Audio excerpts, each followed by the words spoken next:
La utopía en acción. François Neve, emprendedor económicamente incorrecto. Resumen en diapositivas. Cuarta y última parte. Producir tanques con otros. Después de haber descubierto el proceso Rototron, inmediatamente François quiso compartirlo. Yves de España deseaba obtener la licencia de rotomoldeo, crear y vender sus propios productos de depuración de aguas.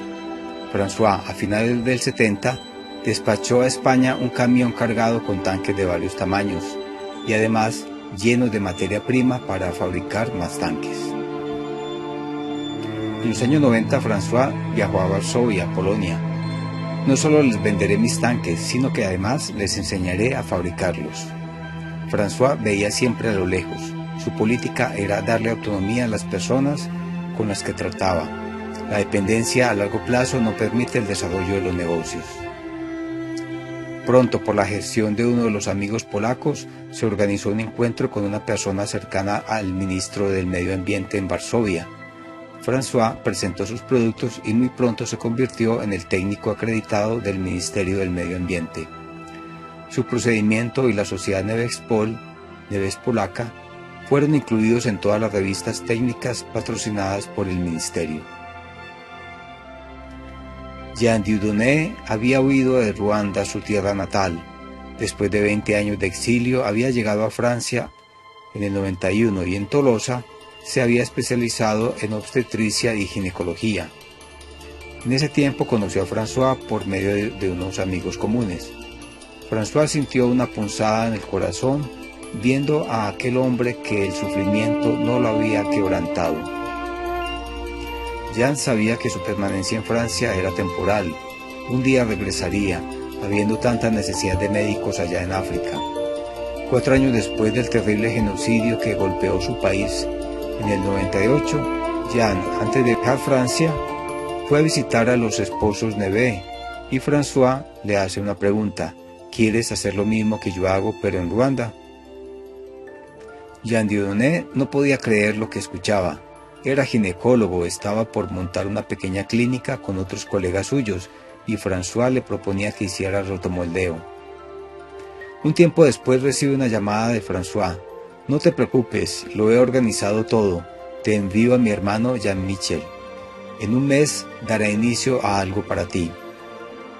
En aquel punto, confió Jean a sus amigos, me dije que no era necesario resistir más, quizás el cielo lo quería para mí.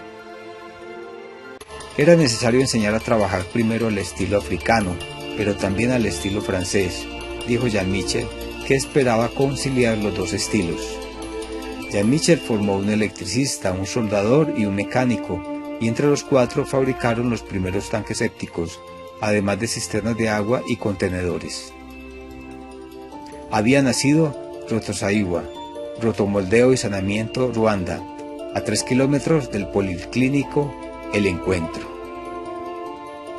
François sonreía, estaba convencido que se podía ser veterinario, cultivador de pollos y rotomoldeador como Luis Carlos en Brasil, o bien ginecólogo y rotomoldeador en Ruanda como Jean Dieudonné.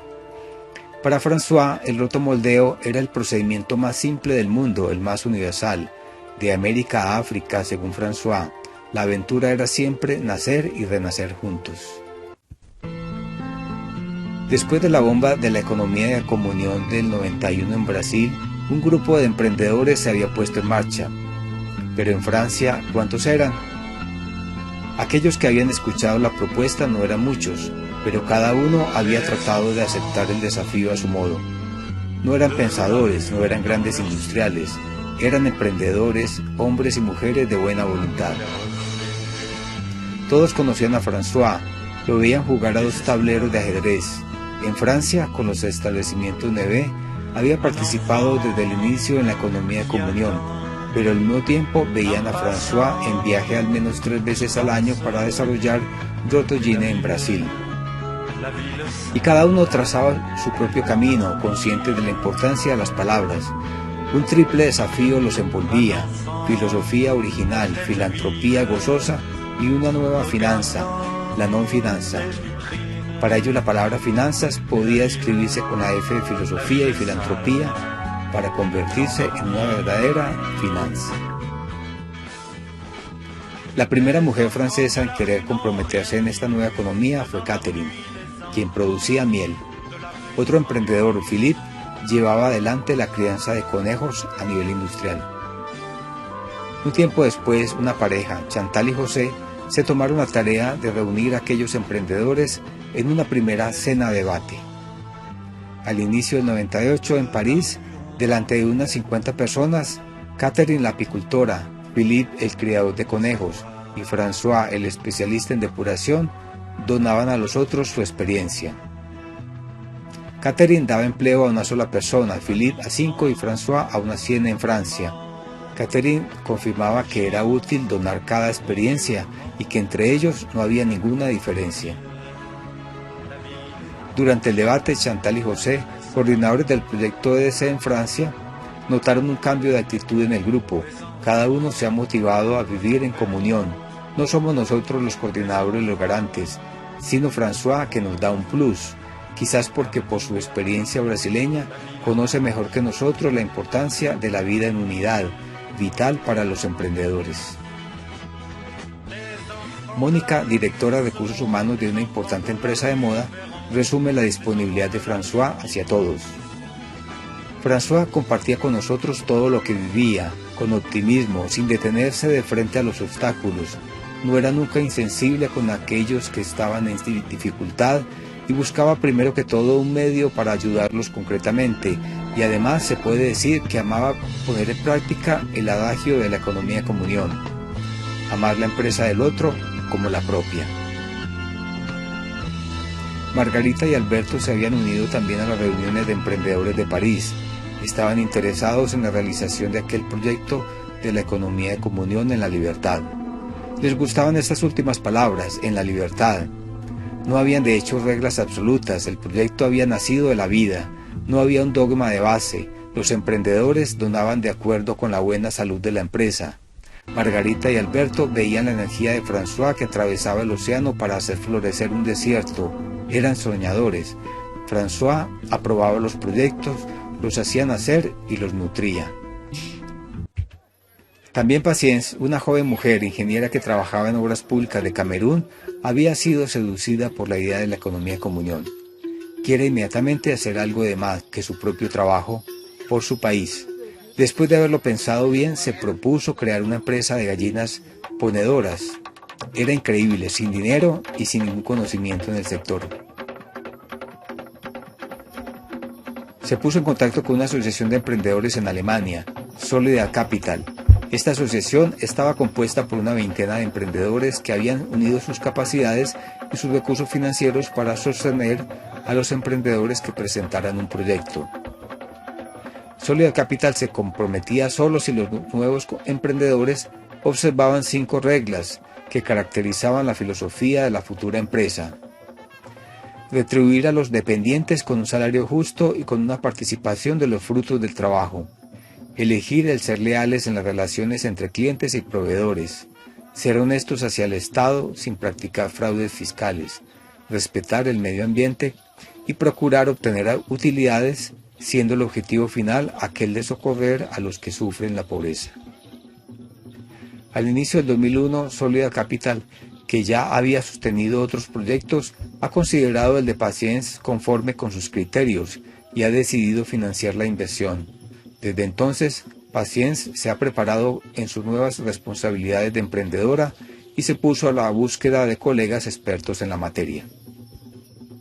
Fue así que conoció a Alberto y Margarita, visitando su criadero de gallinas ponedoras en Francia. Recuerdan conmovidos su estado de ánimo. Pensando en François nos decíamos, ¿y qué nos impide decir sí a Patience? Sí a una aventura en la cual 3 socios complementarios, originarios de 3 países, Camerún, Alemania y Francia, podían unirse para fundar una empresa en la que la prioridad es preocuparse por las personas. La empresa camerunesa progresa, no obstante las dificultades. Los 3 socios tienen buenas esperanzas de lograrlo, lo que permitiría nuevos proyectos. Es por esto que Alberto puede decir, El hecho de haber frecuentado a François y de haber compartido esperanzas y temores nos ha dado la energía para ponernos en marcha. Ha sido necesario un tiempo para entender aquella mezcla de realismo y de utopía, condición necesaria para el éxito, para él y para los otros. En Francia, la voluntad de fundar una ciudadela piloto como aquella de Brasil había hecho camino. Se había adquirido un gran terreno de 23 hectáreas en Essonne, el sitio de Arny, al sur de París. Se hablaba de desarrollar no solo un centro de vida, sino también actividades industriales. Un año después se organizaron encuentros regulares de emprendedores. Luego, en el 2003, surge la Asociación Aurora para una economía de comunión que debía contribuir al desarrollo de aquel futuro polo industrial. François, informado inmediatamente del proyecto, se encendió aún más. En ocasión de un encuentro de emprendedores, era un volcán de ideas. Francia podría ser un faro. Repetía lo que había dicho 12 años antes, algunos meses antes del nacimiento de la economía comunión. Apresurarse. Debemos tener prisa de haber realizado algo. Dios tiene prisa. Somos nosotros los lentos en entender y ponernos en marcha. Cuando algún emprendedor trataba de calmarlo, sonreía diciendo: sepa bien que para que un proyecto tenga éxito es necesario intentarlo con 10. Su primera idea era simplísima. Se imaginaba una construcción como la que había hecho Ginetta en Brasil. Sus amigos empresarios lo escuchaban con mucha ternura. Era propiamente su estilo de propuesta, con un acento ligeramente provocador. Luego, en ocasión de otro encuentro, François llevó de Allen ciruelas, mermeladas, licor del suroeste, toda una serie de productos típicos. Ofreció una degustación esperando que cada uno hubiese comido y bebido a gusto. Es necesario vender estos productos excelentes. Todo esto puede generar beneficios a la EDC. ¿Cuál es la actividad más sencilla para poner un negocio? El comercio. Se compra y se revende. Es simplísimo. Quiero crear una empresa y quiero donarla. La haré surgir sosteniéndola financieramente. Tengo 67 años, no tengo tiempo que perder. La empresa fue pronto puesta en pie. Productos típicos, mieles, bebidas, entre otros. Su nombre, Los Tesoros de Arny. Catherine, la apicultora, estaba reticente. François, entre la depuración y la alimentación hay todo un mundo. No se cumplen las mismas reglas, ni los mismos márgenes de ganancia, ni las mismas obligaciones. Especialista en el sector, Catherine se pone en marcha para sostener y ayudar a François, aunque no tenía demasiado tiempo. Alberto y Margarita concentraban su esfuerzo en Camerún. Philippe tenía jornadas de trabajo de 12 horas. Todos los otros emprendedores estaban muy ocupados en muchos frentes, pero François insistía. Los demás emprendedores no sentían el proyecto maduro. Un proyecto de este tipo debe ser llevado por muchos, pero François les aseguraba: es mi dinero, no se preocupen. Esa obstinación venía de la energía de querer dar trabajo, ahora y siempre, para construir el paraíso en la tierra. La utopía estaba siempre en acción, incansablemente, y ahora, tomado por la prisa, François había escogido invertir lo que le quedaba en los tesoros de Arny. Pero 2 años después, llega la crisis. El secreto estaba propiamente allí. Era solo aquello, la unidad. Aquella unidad que había deseado sobre todo vivir con todos, aquella unidad que le había permitido tantas veces sobrepasar las montañas. Ahora hacía su propia constatación. Había obedecido a su urgente necesidad personal. Los emprendedores responsables de la Asociación Aurora atravesaron Francia para ir a encontrarse con él, no queriendo dejarlo solo en aquella fase problemática de los tesoros de Arny. Aquella visita fue un momento extraordinario de confraternización, como decían los brasileños. François les mostró otra iniciativa que fascinó a todo el grupo. Se trataba de una especie de laboratorio experimental de depuración. François expuso sus ideas revolucionarias con las cuales un día las futuras amas de casa podrán reciclar toda el agua usada en la familia en una esquina de su vivienda con un electrodoméstico no más grande que una lavadora.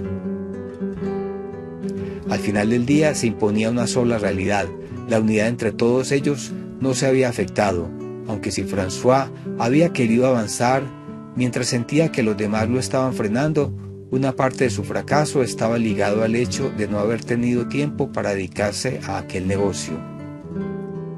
Quizás sentía François que tenía razón para darse prisa.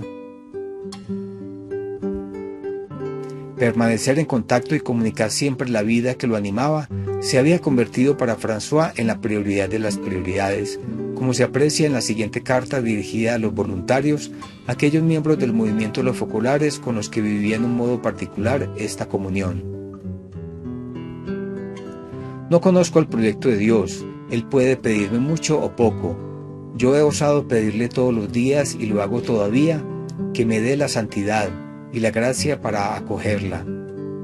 No es necesario entretenerse mucho en este juego, porque Él puede tomarte la palabra. He tenido dolencias en las piernas y he sufrido bastante, pero no he interrumpido el trabajo, aunque me avergonzara de arrastrarme delante de los otros. Pienso seriamente que me he comportado bien, porque Dios no pide nada imposible, y creo ver el hilo de oro. La economía de comunión es de verdad para mí un proyecto que llega a los confines del mundo. Tengo indicios que me confirman que se está consiguiendo. Los quiero mucho, François. Desde hacía algunos meses estaba muy cansado y, según acostumbraba, manejaba con descuido las cuestiones de salud. En la vigilia de Pascua del 2006, François fue internado en el hospital y tuvo que renunciar a su 31º viaje a Brasil. Desde el lecho del hospital continuó escribiendo. Hay dos formas de ver la enfermedad, la primera humana, lamentándose de la falta de fortuna, y la otra en manera divina, diciéndose que Dios puede ayudarnos a ponernos de nuevo en pie. Necesito que un día me levante mirando a la cara la realidad. Hay ahora dos soluciones, o vivo para mí o para los otros. Aquello que me sucede es la providencia.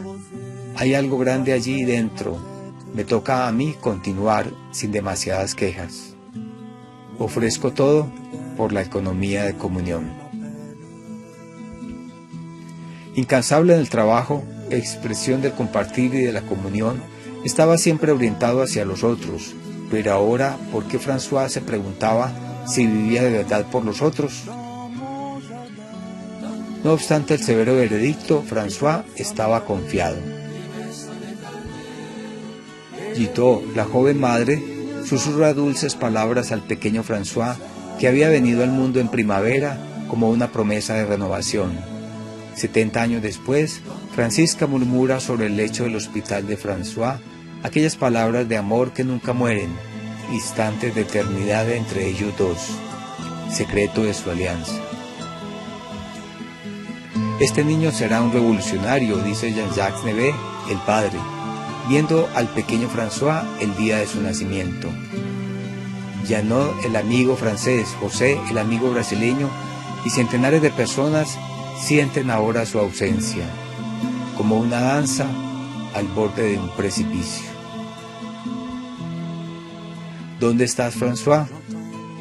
En medio de tus sueños más locos, aquella utopía de fraternidad y de humanismo te ha hecho darle la vuelta al mundo incansablemente. Tengo prisa, decía, al trabajo.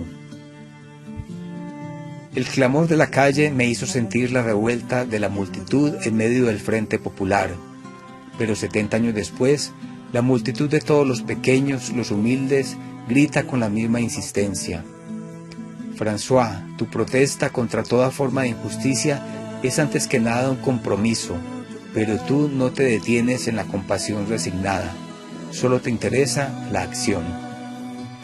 Aquellas tres voces escuchadas en la cuna han acompañado a François a lo largo de su vida, la voz del amor, la voz del entusiasmo, pero también aquella de la protesta activa, todas portadoras de brillantes utopías. A este punto saludamos esa presencia obstinada y tenaz, presencia poco valorizada porque los reflectores no iluminan tras bastidores, presencia de esa mujer ligada a aquel hilo esencial, aquel de su sí. Recordamos antes que nada el sí de Francisca, aquel sí a la acogida permanente de todos los desheredados del mundo, aquel sí al dinero dado sin contrapartida y a la audacia de emprender sin red protectora. Y además de Francisca recordamos el sí de Eliane a Janot por la locura de Bouville, y de María a José por aquella de Rotogine, el sí de Margarita a Luis Carlos por la locura de Real Place en el sostenimiento de Rotogine, como el sí de Catherine, la primera emprendedora de economía de comunión en Francia. Y finalmente, el sí de la impaciencia divina de Ginetta. Todas estas mujeres estaban convencidas que las locuras de François podían sabiamente iluminar el mundo. La vida sin reservas, la acción sin reservas, el don sin reservas, la fe sin reservas. François Nevé murió el 26 de agosto del 2006 a las 12:30. Francisca ha escrito un email de apenas 6 palabras. François ha terminado su santo viaje. François, ha sido un regalo inmenso para todos nosotros, aquel de haberte tenido como amigo. Todos estamos inconsolables. François, has señalado un futuro, y ahora es tu voz la que nos acompaña. Vamos adelante. Un gran abrazo. Cuando un libro nos pone en marcha. 10 años antes de su viaje a Brasil, en ocasión de la publicación en Francia del libro de Ginetta, El Evangelio, Fuerza de los Pobres, François, entusiasmado, había comprado 25 copias para ofrecerlos a su comitiva. De su parte, Francisca, después de haber leído el libro, ha decidido enviar a Brasil su superfluo.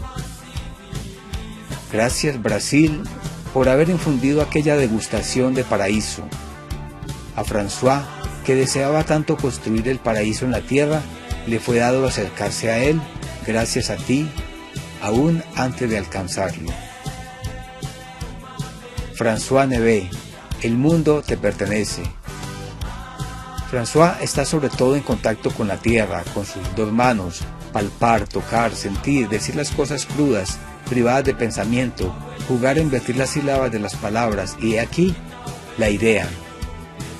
Sí, la idea está y con frenesí se diseña, se cancela, se corrige, luego se asocia con otras técnicas, otros materiales, y llega el milagro. Nace un invento, más de una treintena, exactamente 35 patentes registradas, a golpes de tentativas inciertas, a golpes de audacia y de olfato genial, el genio del ingeniero. François vuela alto, continuamente, he aquí su sueño insensato, lejos del sentido común, el paraíso en la tierra. Detener los molinos de la miseria, es esta su locura heroica, y aquellos molinos giran más rápido que los de Don Quijote. François, alucinando, da soluciones que tienen mucho de milagrosas. A los 70 años, François continuaba luchando por esta idea fija, vivir en un modo distinto, la fraternidad en el trabajo. François Nevé, de talla media, abdomen plano, bigotes a lo suroeste y ojos que no pueden esconder la mirada que observa, pregunta y se maravilla.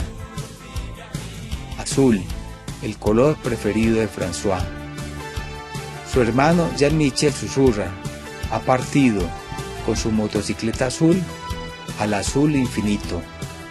Seguramente sus ojos celestes han sido las más claras ventanas de esta antecámara terrestre en la cual lo hemos conocido. Azul, quizás es el color de su utopía encantada, aquella de creer más allá de las cosas visibles. El paraíso debe necesariamente construirse en la tierra, aquí está la única utopía, y para servir a este ideal se ha atrevido con la utopía de la invención, la utopía del compartir en el trabajo y en la vida, y la utopía de la fe. De la carta de la autora del libro, Isaline Hugonet-Dutroux, dejando Brasil, al momento de salir para el aeropuerto de San Pablo, Luis Carlos me alcanza para decirme, Isaline, diga bien a toda la gente que François era un gigante, el primero de todos nosotros, el más grande, es necesario que lo escribas.